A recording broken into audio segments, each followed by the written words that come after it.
Bonjour, ce tutoriel va vous aider à naviguer dans la deuxième partie du cours. Partant de la fenêtre où se trouve l'introduction, je clique sur le bouton suivant. Une fenêtre s'ouvre avec l'intitulé de la première partie du cours, la transposition curriculaire.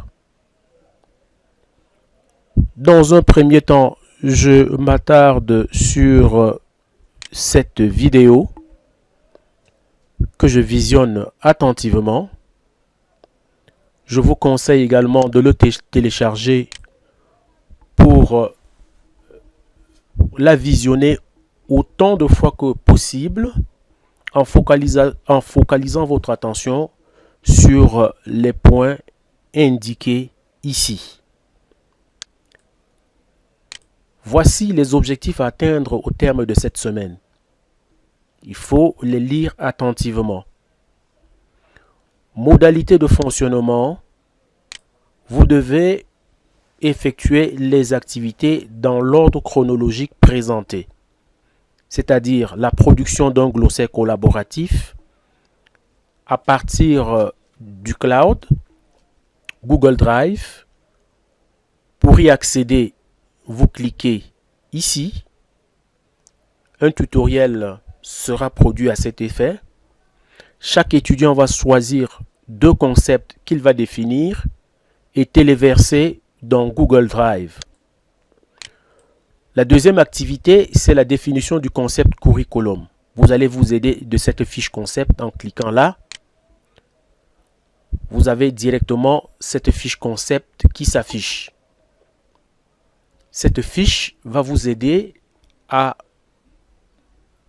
définir le concept. Dans cette définition, voici les éléments essentiels qu'il faut prendre en compte. D'abord, définir le concept, dégager les notions connexes, les caractéristiques du concept, les auteurs de référence, les sources consultées. Nécessairement, il faut respecter la formule à part. Et vous allez donc faire ce qu'on appelle la représentation du concept à travers un mind map. Pour faire ce mind map, vous aurez besoin d'un logiciel appelé FreeMind. Activité discussion. Bien sûr, vous allez discuter dans cet espace. Nous en avons parlé dans le tuto précédent.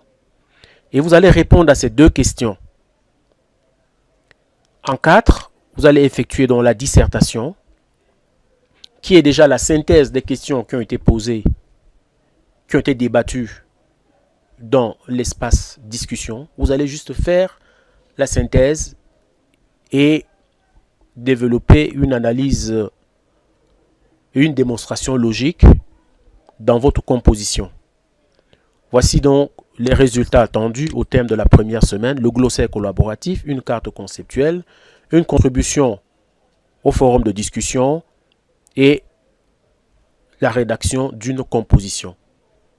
Voici entre autres les détails pour pouvoir rester en phase avec ce qui est attendu dans le cadre de vos travaux. Merci et à bientôt pour un autre tuto.